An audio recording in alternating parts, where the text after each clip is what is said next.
শুভ সকাল বন্ধুরা, তোমরা সবাই কেমন আছো? আশা করছি সবাই খুব ভালো আছো আর আমরাও সবাই ভালো আছি। তাহলে চলো আজকে ব্লগটা স্টার্ট করছি। আজ হচ্ছে শনিবার, এখন বাজে 10:30। আমি দেখো চা বসিয়ে দিয়েছি আর ওটাতে বসিয়ে দিয়েছি ভাত। আজ শনিবার মানেই হচ্ছে নিরামিষ, তা আজ ভাবলাম একটু ছেলেদের জন্য একটু করব ডাল আর আলু ভাজা। তার শাশুড়ি ওখানে আলু ভাজাটা একটু কাটাকুটি করছে আর আমি দেখো চা নিয়ে একটু চাটা খেয়ে নেবো। তারপরে চাটা খেয়ে তারপরে আস্তে আস্তে কাজকর্ম শুরু করব। চলো তাহলে চাটা খেয়ে নিই। আর ওদের তো চা খাওয়া হয়ে গেছে সবার, আমারই শুধু বাকি ছিল, তাই আমি এবার বসে একটু চাটা খেয়ে নিই। আর দেখো আমার ঘরে চলে এলাম এবার একটু চা খেতে। আর ওদিকে বড় ছেলে বসে আমার ঘরে পড়ছে আর ছোট ছেলে একবার এই ঘর একবার ও ঘর করছে। চাটা খেয়ে ভাবছি কি করব, কারণ আজকে শনিবার, তোমাদের দাদা ভাই আবার শনিবারের দিকে বাজারে যায় না, সারা সপ্তাহে বাজার করে, শনিবারটা বাজার করে না। তাই কি রান্না করব সেটাই চা খাচ্ছি আর বসে বসে ভাবছি কি করি, দেখি চলো।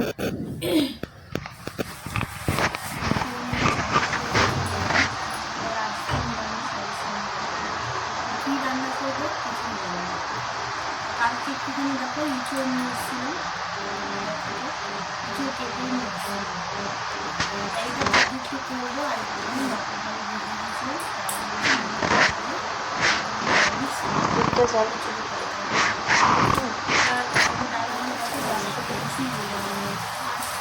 যখন দিই না তখন কী খাবো কী খাবো কী রান্না করেছে এই সমস্ত নিরামিষের দিনে আমি কী যে বিরক্তি লাগে খেতে দেবে, তখন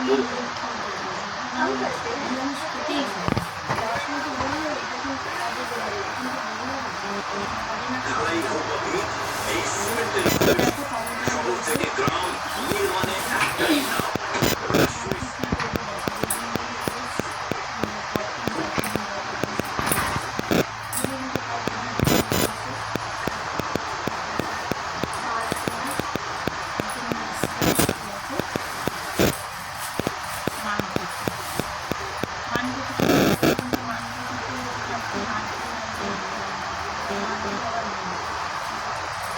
সর্ষে দিয়ে করুন। এখন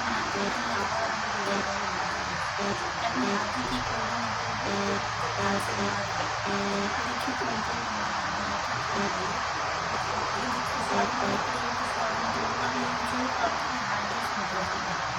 সেটা খেলে হয়তো আমি একটু প্রিয়, আমার ছেলেরা নিরামিষ শনিবার আসলে তো অসুবিধা হয়, সব মাছ ছাড়া খেতেই হবে। তখন নতুন অসুবিধা, তখন কী রান্না করবো সেটাই চলো।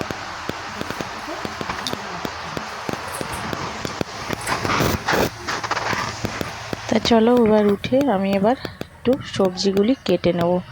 ইঁচড়টা দেখো কাটতে বসে পড়লাম। ইঁচড়টা বাজার থেকে কেটে ছাড়িয়ে নিয়ে এসেছিলাম, কিন্তু বড় বড় পিস করে নিয়ে এসেছিলাম। ওদেরকে বলেছিলাম যে তোমরা বড় বড় পিস করে দাও, আমি বাড়িতে গিয়ে ছোট ছোট করে কেটে নেব। তাই ইঁচড়টা একদমই কচি, তাই তোমার দেখো ছোট ছোট পিস করে এবার কেটে নিচ্ছি। কিছুই ফেলতে হয়নি, যা ফেলার ওরা বাজারে যখন গেছিলাম তখন ওরা সব ফেলেই পরিষ্কার করে দিয়েছে। তাই আমি দেখো টুকরো টুকরো করে কেটে নিচ্ছি। ইঁচড় এই নিয়ে 2-3 বার আনা হয়ে গেল। ইঁচড় খেতে সত্যি আমার তো ভীষণ ভালো লাগে।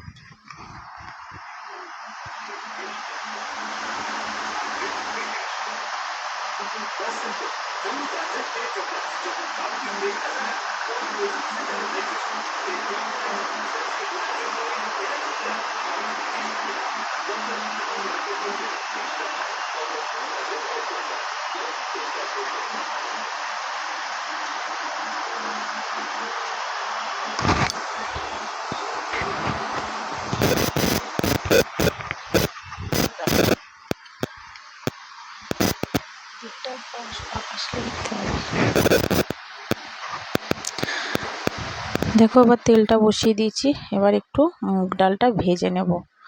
আগেই তো তোমার ধুয়ে ধায়ে রেখেছিলাম, তাই এবার দেখো একটু সর্ষের তেল দিয়ে দিয়েছি, এবার একটু ভেজে নেব। আর দুটো দিয়ে দেবো কাঁচা লঙ্কা আর দেব হচ্ছে একটু হলুদ আর নুন দিয়ে তারপরে একটু ভালো করে নাড়িয়ে চাড়িয়ে তারপরে দিয়ে দেবো তোমার জল।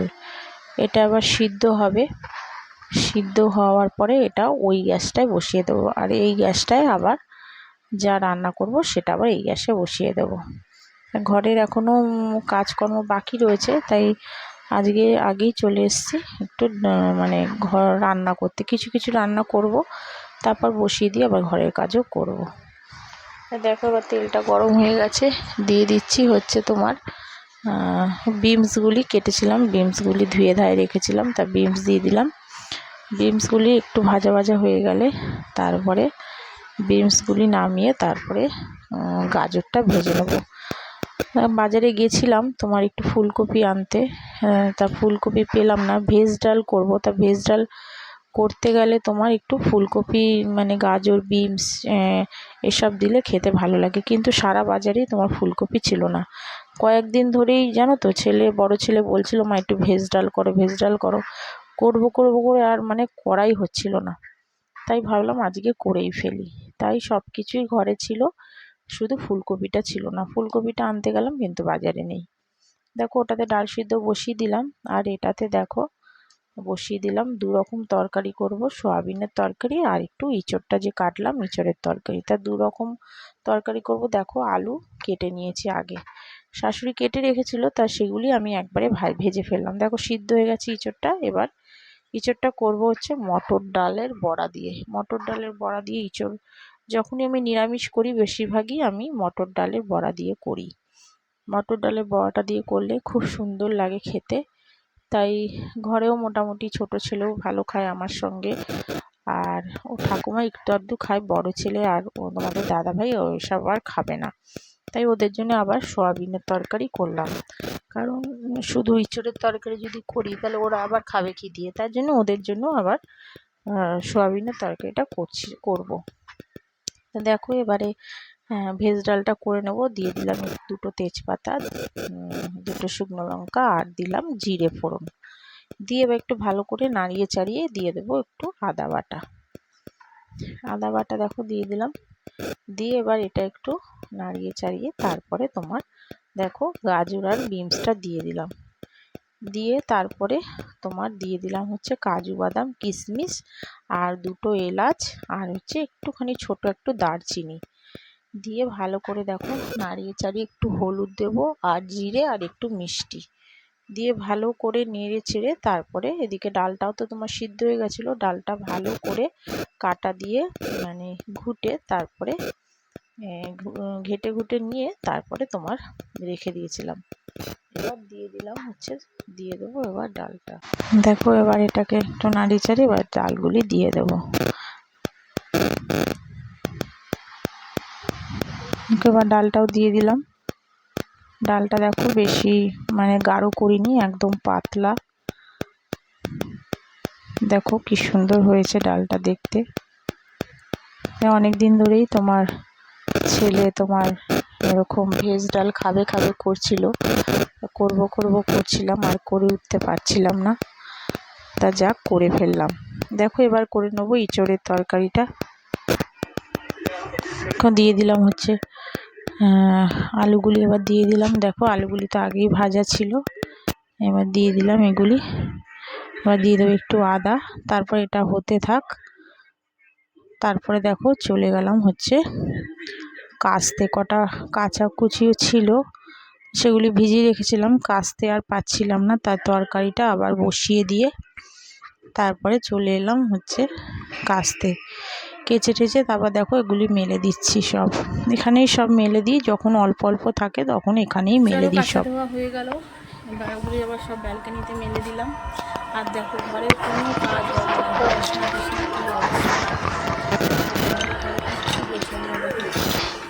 সব জামা কাপড় সব তুলে নিয়ে এসেছি, সব হয়ে রয়েছে। আগেই চলে গেছিলাম রান্না করতে। আজকে তোমার অনেক বেলাতেই উঠেছি, মানে 9:30 বেজে গেছে আজকে উঠেছি। কালকে সারা রাত্রে তোমার ঘুমাতে পারিনি, চোখ জ্বালা করছে, গলা ব্যথা, তারপরে জ্বরও চলে এসছে, এমন অবস্থা। আর 9:30 বেজে গেছে আর শুয়েই ছিলাম। আর ওদিকে আবার তোমার মাসি তোমার দেরি হয়ে গেছে, মাসি চলে গেছে অন্য বাড়িতে কাজ করতে, আর আমি যে উঠে গেটটা খুলবো খুলতে পারিনি। আর আমি না খুললে পরে আর ওপরে 3তলা 1তলা যারা থাকে তারা কেউ নিচে নামে না। আমি প্রতিদিন মানে বাইরের গেট খুলে দিয়ে আসি, জানো তো। আর আজকে আমার শরীরটা এতটাই খারাপ ছিল যে আমি সকালে যে উঠবো, উঠে যে গেটটা খুলবো আর খুলিনি। আর ওদিকে শাশুড়ি ঘুমাচ্ছে, আর ছেলে আবার চলে গেছে দরজা লক করে দিয়ে ও গেছে ওর বন্ধুর বাড়িতে। ওর ক্যালকুলেটরটা আবার যেন খারাপ হয়ে গেছে, সেই ক্যালকুলেটরটা আবার আনতে চলে গেছে, তো গেট লক করে দিয়ে গেছে। আমি তো ওর আসার পরে বললাম যে গেট লক করে চলে গেছিস, আর কী বলবো বলো। তারপরে এই দেখো এই মাত্র এলো এক্সাম দিয়ে এই মাত্র এলো। আর যাতে ছোটো ছেলেরা কী করছে দেখো, কখন থেকে বলছে স্নান করতে যা, ওর আবার 3টে 3:30 থেকে ওর আবার ড্রয়িং ক্লাস আছে, যাচ্ছেই না। আর এখনও তোমার স্নানই ওর হয়নি, এখন স্নান করাবো। এখন তোমাকে স্নান টান করিয়ে ওকে খাওয়াবো, খাইয়ে ঠাইয়ে তারপর ড্রয়িং ক্লাসে যাবে। ততক্ষণে আমি আবার বিছনাগুলো পরিষ্কার করবো। আর কি বলবো তোমাদের, চলো তোমরা দেখতে থাকো আমার ব্লগটা, তারপরে কি করব না করব সবই তোমাদের সঙ্গে শেয়ার করব। দেখো এবার শাশুড়ি, আবার আমি ছেলেকে স্নান করাতে গেছিলাম, আবার শাশুড়ি দেখো কি করছে। বেগুনটা সরু সরু করে এরকম বেগুনি করব বলে শাশুড়ি কেটে রেখেছিল। আর বেসন আর তোমার হচ্ছে খাওয়ার সোডা আর একটুখানি তোমার কালো জিরে দিয়ে আমি তোমার বেসনটা মেখে রেখেছিলাম। শাশুড়ি এবার দেখছি আমি শাশুড়ি দিয়েছিল, আবার বেগুনিগুলি শাশুড়ি ভেজে নিয়েছে। দেখো রান্নাবান্না কমপ্লিট হয়ে গেছে, ছোটো ছেলেকে খাইয়ে দিলাম। আর ওর দাদা দেখো নিয়ে যাচ্ছে ওকে ড্রয়িং ক্লাসে। ওর দাদাই শনিবারটা করে ড্রয়িং ক্লাসে ওর দাদাই বেশিরভাগ দিয়ে আসে। আমার তখন তোমার এই সময়টা আমার কাজ টাজগুলি পুরো হয় না তো। আর আমি দেখো কোনো সময় চুড়িদার পরা থাকি, কোনো সময় ঘরে নাইটি পরা থাকি, তাই আমি সব সময় যেতে পারি না। তাই ওর দাদাই বেশিরভাগ দিয়ে আসে। এখন বড় ছেলে বড় হয়ে গেছে, এখন অনেক কাজই আমার করে দেয়, অনেকটাই ও আমাকে হেল্প করে। তাই দেখো ছোট ছেলেকে দেখো আমাকেই তো দিয়ে আসতে হতো, কিন্তু ও এখন ও দিয়ে আসে। আর বেশি দূরেও না, খুব বেশি দূরে না, তাই ওকে বলি একটু দিয়ে আয়, আর ও দিয়েও আসে। আর দেখো ও দিয়ে আসে বলে আমি আবার এদিকে দেখো ঘরের কাজগুলি তো করতে পারি বলো, নাহলে তো আমার আবার এদিকে চুড়িদার পরে বেরাতে গেলে আবার অনেকটাই দেরি হয়ে যায়। তাই দেখো আবার দিতে গেছে, আমি তারপর এদিকে দেখো বেডটা ক্লিন করে নিচ্ছি। এগুলি ঘরের কোনো কাজই পরিষ্কার করতে পারিনি, আগেই রান্নায় ঢুকে গেছিলাম, তাই এখন দেখো বেডটা ক্লিন করে নিচ্ছি। আর সমস্ত রান্না বান্না তো কমপ্লিট হয়েই গেছে। দেখো রান্নাগুলি তোমাদের সঙ্গে শেয়ার করছি। সয়াবিনের তরকারি তোমাদের দাদাকে ছোট ছেলেকে খাইয়েছিলাম, তাই দেখো এখান থেকে তরকারি তুলে দিয়েছি। ওদিকে বেগুনি, আর দেখো ভেজ ডালটা, আর ওদিকে হচ্ছে শাশুড়ি শিম দিয়ে পাতলা ডাল করেছিল, আর ইঁচড়ের তরকারি। দেখো ভেজ ডালটা পুরো এখন গাঢ় হয়ে গেছে, ওদের দুজনে খেয়েছে। দেখো খাওয়া দাওয়া সবার কমপ্লিট হয়ে গেল। এবার একটু দুপুরের দিকে রেস্ট নিয়ে বড় ছেলে বলল মা একটু পনির করো, ছোট ছেলে দুজনে মিলেই বললো। তা পনিরটা আমি আগের দিনই এনে রেখেছিলাম রাত্রে, তাই ওগুলিকে আবার দেখো পিস পিস করে কেটে নুন হলুদ দিয়ে মাখিয়ে রেখেছি। আর কি কি দেবো সেগুলো তোমাদের সাথে শেয়ার করছি। একটু মটরশুঁটি নিয়েছি, একটু আদা বাটা দেবো, আর দেবো টক দই, সস, এগুলো সব দেবো। দেখো এবার সাদা তেলে করছি, দেখো সাদা তেলে ভেজে নিচ্ছি। দেখো পনিরগুলি দেখো ভালো করে একটু ভেজে নেব। সিদ্ধ করিনি পনিরটা, পনির বেশিরভাগই যখন আমি করি সিদ্ধ করে করি না, আমি কাঁচাটাই নুন হলুদ দিয়ে মেখে একবারে ভেজে নিই, ভেজেই তারপরে তোমার পনিরটা মশলা টশলা যাই হোক দিয়ে একটু বসিয়ে দিই। আর পনির করতে তো খুব একটা মশলা লাগে না। দেখো এবার দিয়ে দিলাম হচ্ছে একটুখানি এলাচ, আর দিয়ে দিলাম হচ্ছে একটু দারচিনি আর লবঙ্গ। দেখো দিয়ে এবার ভালো করে নেড়ে চেড়ে দিয়ে দিলাম হচ্ছে তোমার কাজু বাদাম আর কিশমিশটা। এই দুটো আগে একটু ভিজিয়ে রেখেছিলাম, তা এখন দেখো ভেজে নিচ্ছি। তারপরে এবার একটু একটু করে দিয়ে দেবো দেখো আদা বাটা, আর তারপরে মটরশুঁটি একটু দেবো, তারপরে দেবো একটু নুন হলুদ, আর এক ছিটে বেশি না একটুখানি শুকনো লঙ্কার গুঁড়ো দিয়েছি। শুকনো লঙ্কার গুঁড়োটা আমি ইউজ করি না, আমি দিলে একটাই কাঁচা লঙ্কা দিই, কিন্তু আজকে একটু শুকনো লঙ্কা দিলাম। আর দিয়ে দেবো টক দই, দিয়ে ভালো করে একটু নাড়িয়ে চাড়িয়ে তারপরে পনিরগুলি দিয়ে একটু জল দিয়ে দেবো। যারা যারা আমার ব্লগটা দেখছো প্লিজ তোমাদের সবাইকে বলছি একটা লাইক করো, সাবস্ক্রাইব করো, আমার পাশে থেকো। আর যারা করে রেখেছো, সাবস্ক্রাইব করে রেখেছো, সেসব বন্ধুদেরকে অনেক অনেক ধন্যবাদ। আর আমার তরফ থেকে অনেক অনেক ভালোবাসা। দেখো একটু চিনিও দিয়ে দিলাম, দিয়ে এবারে একটু নাড়িয়ে চাড়িয়ে এবার দেখো দিয়ে দেবো পনিরগুলি। দেখো পনিরটা একটুখানি হতে থাক, তারপরে জল দেবো। তো এবার দেখো ওইদিকে একটু জল টল দিয়ে বসিয়ে দিচ্ছি, আর এদিকে দেখো চা করে নিচ্ছি। আমি এখনও চা খাইনি, তাই চাটাও বসিয়ে নিলাম, কারণ অনেকটাই দেরি হয়ে গেছে। এখন বাজে 8টা, 7:30, 8টার মতন বাজে। তাই আবার দেখো চাটা এই জন্য বসিয়ে দিলাম। একটু দিয়ে দিলাম সস, ওটা হয়ে গেছে, এবার নামিয়ে দেবো, তাই একটু সস দিয়ে দিলাম। আর আমিও চাটা করে নিলাম, চাটাও হয়ে গেছে। দেখো এবার আমি লুচি করতাম, তা ওর পিসি আবার একটু লুচি পাঠিয়ে দিয়েছে, তাই ওই দিয়েই দিয়ে দিলাম তোমার পনির দিয়ে বড় ছেলেকে দিয়ে দিলাম। আর ছোট ছেলে ওর পিসির বাড়িতেই রয়েছে। তাহলে আজকের মতন ব্লগটা